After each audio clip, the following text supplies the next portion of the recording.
Hey everybody, Pete Pardo here from Sea of Tranquility. Get ready for another edition of Deep Cuts on Classic Albums. Today is Friday, November the 16th. Today we're going to look at the dynamite, game-changing album from June of 1970 from England's very own Deep Purple. Of course, we're talking about In Rock. A bunch of you have asked for me to do this particular one. I'm actually going to do a few Purple ones over the course of the next couple of weeks because I know they have a bunch of classic albums, and we're going to try and get to as many of them as we can and talk about mostly those deep cuts, those album tracks that maybe the casual fan doesn't hear too much. Definitely not the stuff that was played on the radio, and we're not going to go too much in depth on the tracks that either the band played live many times or over the years, or that were, radio hits or hit singles. So we're going to kick it off. Of course, the lead-off track is Speed King.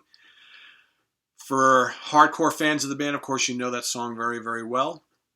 Not a very, I wouldn't say it was a hit by any means. Probably played it a little bit on the radio, maybe way back in the day. Certainly the band has played it live numerous times over the years, but probably not in a long time. But anyway, this is a barnstormer of an opening track. Lots of Ian Gillan screaming and raging Richie Blackmore guitar work. A great song to kick off the album. Next up is Bloodsucker, which is a tune that they actually have been playing live with the current incarnation of the band with Steve Morse and Don Airey. Another really good heavy rock tune with a driving beat. Great riffs, nice effective vocals from Gillan, whether he's doing the mid-pace thing or doing the screams. John Lord, as always, is just his kind of like fuzz-laden Hammond organ work, distorted Hammond organ work is all over this album in a big way. Next, and finishing off side one of the original vinyl, of course, is Child in Time. That's probably the most famous song from this particular album. And rightly so. It's one of my favorite songs of all time. It is a epic kind of tragic tale of the Vietnam soldier, right? Dun dun dun dun dun dun dun dun. Just a haunting song with just great understated, gentle crooning vocals from Gillan before things start to go to a crescendo. Gillan starts screaming to the heavens, right? Then you got that amazing John Lord organ solo, and then a ripping Richie Blackmore guitar solo. Just an amazing song that's like so unique. Nothing sounds like it. One of my favorite songs. Flight of the Rat kicks off side two of the vinyl. Another great hard charging tune. A longer one, right?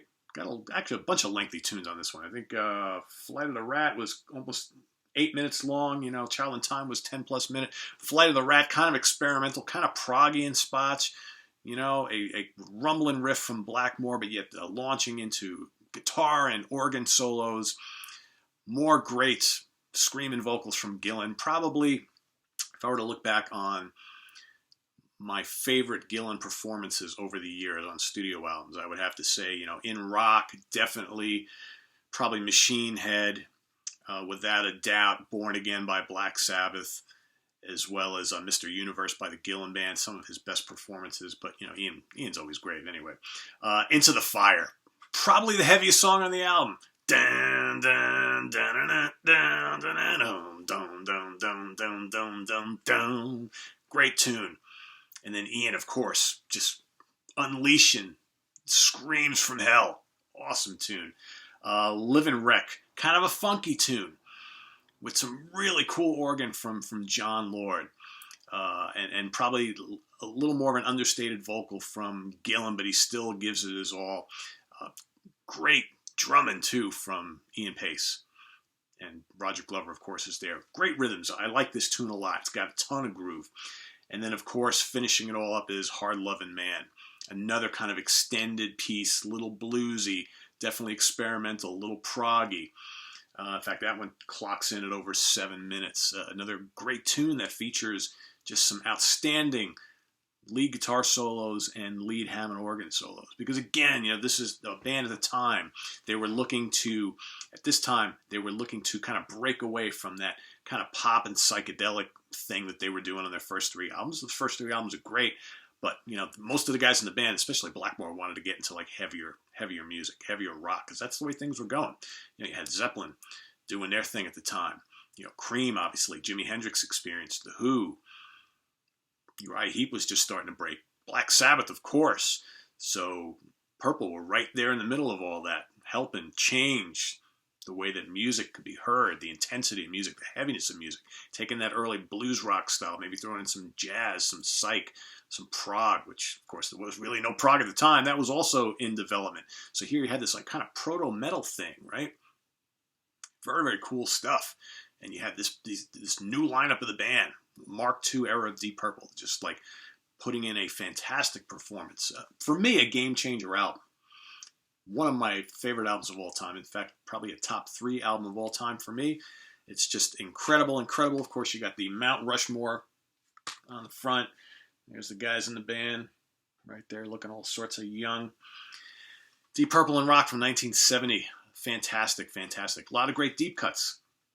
Most people who talk of Deep Purple, especially the more casual fans, everybody's always like, oh yeah, my favorite Deep Purple album is Machine Head. Because of course it's got Highway Star and Smoke on the Water on it and Lazy. It's like, of course that's like the obvious pick. But I know plenty of people who are like kind of Deep Purple fans, whatever. They haven't a clue about anything on this album. This album is great. Kick-ass heavy music played intelligently. It's so good. So raw. And maybe not their best produced album on the planet. Very raw sounding, primal sounding, not a fuzz and distortion going on this album. It's just, it's not I wouldn't call this like a nice and tidy Purple album. No, this is a barnstorming, kicking your teeth album. A lot of great B-sides. So for all of you who maybe are not that familiar with Deep Purple and rock, and I'm sure there's probably a few of you out there, here's your homework. You're going to go and you're going to investigate Bloodsucker. You're going to investigate Into the Fire. Hard Lovin' Man. And what else are we missing here? Livin' Wreck. Because I'm sure those are probably the tunes you've never heard before. But if you're not familiar with Child in Time, be prepared to be blown away by that. And then don't miss Speed King, which will just kind of knock you on your ass to get everything started. So make sure you visit us on the web at www.seaoftranquility.org. We're on Facebook. We're on Twitter. Of course, we're here on the Mighty YouTube as often as possible. Lots more of these deep cuts from classic albums coming up soon. We got all sorts of good ones. I got so many that I want to do. It's just a matter of squeezing them all in. We got a new product showcase coming up tomorrow. We also have our next edition of Questions and Answers coming up tomorrow, so look out for that.